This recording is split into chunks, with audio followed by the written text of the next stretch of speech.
जय माता दी दोस्तों। वर्ल्ड बेस्ट मैजिक में आपका हार्दिक स्वागत है। कैसे हैं आप सब? ये बताने के लिए कमेंट बॉक्स में जय माता दी ज़रूर लिखें।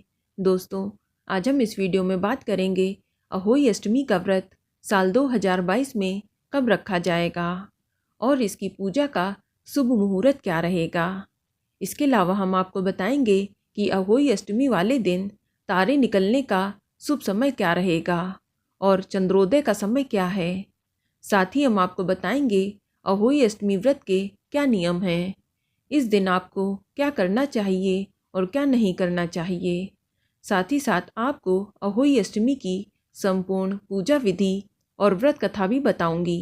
लेकिन अगर अभी तक आपने हमारे चैनल वर्ल्ड बेस्ट मैजिक को सब्सक्राइब नहीं किया है तो जल्दी से सब्सक्राइब करके बेल आइकन दबा दें।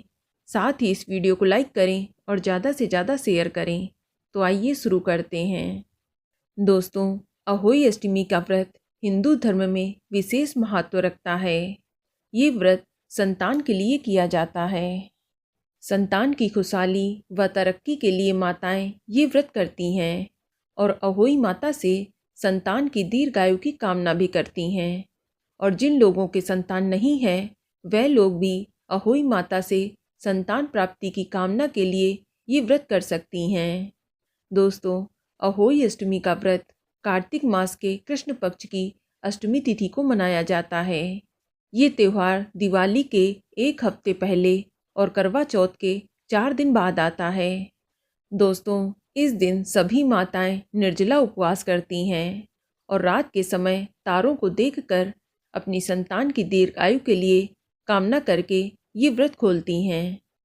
निसंतान महिलाएं भी पुत्र प्राप्ति की कामना के लिए ये अहोई अष्टमी का व्रत करती हैं। इस व्रत के प्रभाव से उनकी भी मनोकामना शीघ्र पूर्ण हो जाती है। चलिए अब जानते हैं अहोई अष्टमी के व्रत के नियम क्या हैं और इस दिन आपको क्या नहीं करना चाहिए। दोस्तों, अहोई अष्टमी का व्रत पुत्र प्राप्ति व संतान की सुख समृद्धि व दीर्घायु के लिए होता है। इसलिए इस दिन आपको गलती से किसी भी जीव जंतु को नहीं मारना चाहिए। कभी कभी घर में झाड़ू लगाने से या सब्जी काटते समय हमसे गलती से छोटे छोटे कीड़े मकोड़े मर जाते हैं, तो आपको इस दिन ये गलती नहीं करनी है। और इस दिन आपको मिट्टी भी नहीं खोदनी चाहिए, क्योंकि मिट्टी में भी कई तरह के सूक्ष्म जीव होते हैं। इसलिए इस दिन आप ये काम ना करें। ऐसा करने से आपकी संतान की आयु भी क्षीण होती है। और इस दिन आप बच्चों को भी ना डांटें ना मारें, साथ ही अपने से बड़ों का अपमान भी ना करें। इसके अलावा अहोई अष्टमी व्रत वाले दिन घर पर सात्विक भोजन बनाएं। घर का कोई भी सदस्य मांसाहार ना करे। ऐसा करने से आपको व्रत का फल नहीं मिलता है। दोस्तों, अहोई अष्टमी का व्रत निर्जल रखा जाता है, इसलिए इस व्रत को निर्जल ही रखें। साथ ही इस दिन व्रती महिला को गृह क्लेश नहीं करना चाहिए, अन्यथा अहोई माता रुष्ट हो जाती हैं। दोस्तों, इस दिन आप तारों को जल देने के लिए तांबे के लोटे का इस्तेमाल ना करें। हो सके तो आप पीतल या चांदी के लोटे का इस्तेमाल करें। और ध्यान रखें कि व्रती महिला को इस दिन दोपहर के समय सोना नहीं चाहिए। इसके अलावा इस दिन आपको दान अवश्य करना चाहिए। इससे आपकी संतान को समृद्धि का आशीर्वाद मिलता है। चलिए अब हम जानते हैं अहोई अष्टमी की पूजा विधि के बारे में। दोस्तों, अहोई अष्टमी के दिन व्रती महिला को प्रातःकाल सुबह जल्दी उठकर स्नान आदि करके व्रत का संकल्प करना चाहिए। इस दिन माता पार्वती जी की पूजा का विधान है। अहोई अष्टमी की पूजा की तैयारियां सूर्यास्त से पहले ही संपन्न होती हैं। इसके लिए आप सर्वप्रथम दीवार पर गेरू से अहोई माता का चित्र बनाएं और साथ में सई और उनके बच्चों का भी चित्र बनाएं। या आप बाजार से अहोई अष्टमी का कैलेंडर लाकर उसे दीवार पर चिपकाकर उसकी भी पूजा कर सकती हैं। और फिर शाम के समय पूजा स्थल पर एक लकड़ी की चौकी रखें, उस पर लाल रंग का वस्त्र बिछा लें और माता अहोई के चित्र के बाईं तरफ आप पानी से भरा कलश स्थापित कर दें और कलश पर स्वास्तिक का चिन्ह बना लें और कलश के मुख में मौली बांध लें। इसके बाद आप अहोई माता की विधिवत पूजा अर्चना करें। उन्हें पूरी, हलवे और पुए का भोग लगाएं और धूप दीप जलाएं। रोली, अक्षत, पुष्पमाला आदि अर्पित करें। विधिवत पूजा करने के बाद अहोई अष्टमी व्रत की कथा सुने व पढ़ें। कथा सुनते समय सभी महिलाओं को अनाज के 7 दाने अपने हाथों में रखने चाहिए और फिर अंत में अहोई माता की आरती करें।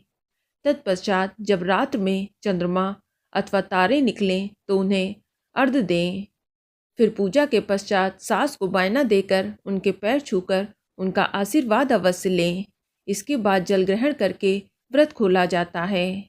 चलिए अब हम जानते हैं कि साल 2022 में अहोई अष्टमी का व्रत कब रखा जाएगा। तो इस बार अहोई अष्टमी का व्रत 17 अक्टूबर 2022 दिन सोमवार को रखा जाएगा और अष्टमी तिथि की शुरुआत 17 अक्टूबर 2022 की सुबह 9:29 पर होगी और अष्टमी तिथि की समाप्ति 18 अक्टूबर 2022 की सुबह 11:57 पर हो जाएगी और पूजा का शुभ मुहूर्त शाम 5:50 से लेकर शाम 7:05 तक रहेगा। इस शुभ मुहूर्त की कुल अवधि 1 घंटा 15 मिनट की है और इस दिन तारों को देखने का समय शाम 6:13 पर रहेगा और इस दिन चंद्रोदय का समय रात 11:24 पर रहेगा। चलिए अब हम सुनते हैं अहोई अष्टमी की व्रत कथा, जो इस प्रकार है। एक समय की बात है कि एक नगर में एक साहूकार रहता था। उसका भरा पूरा परिवार था। उसके 7 बेटे, 1 बेटी और 7 बहुएं थीं। दीपावली से कुछ दिन पहले उसकी बेटी अपने भाभियों के संग घर की लिपाई के लिए जंगल से साफ मिट्टी लेने गई। जंगल में मिट्टी निकालते वक्त खुरपी से एक स्याहू का बच्चा मर गया। इस घटना से दुखी होकर स्याहू की माता ने साहूकार की बेटी को कभी भी मां न बनने का श्राप दे दिया।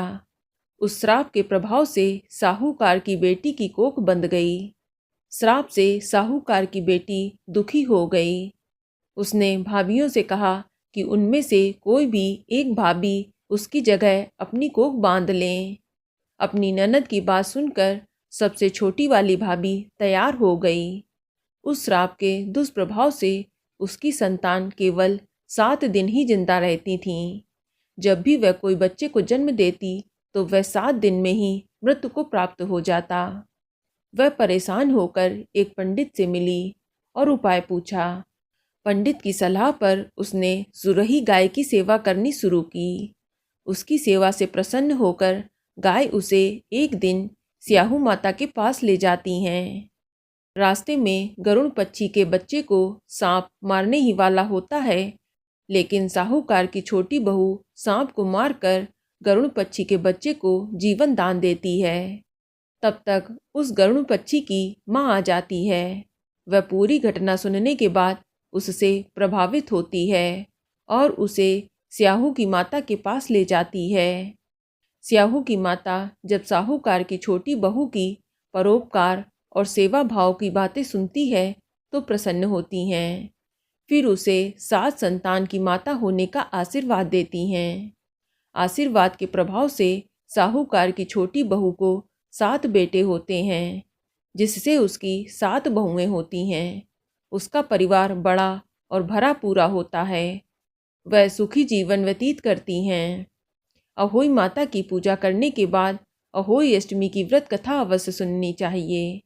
तो दोस्तों, ये जानकारी आपको अच्छी लगी तो कमेंट में जय माता दी जरूर लिखें और अगर आपका कोई सवाल हो तो उसे कमेंट बॉक्स में अवश्य पूछ लें और इस वीडियो को लाइक करें, शेयर करें और साथ ही साथ चैनल को सब्सक्राइब करें। धन्यवाद।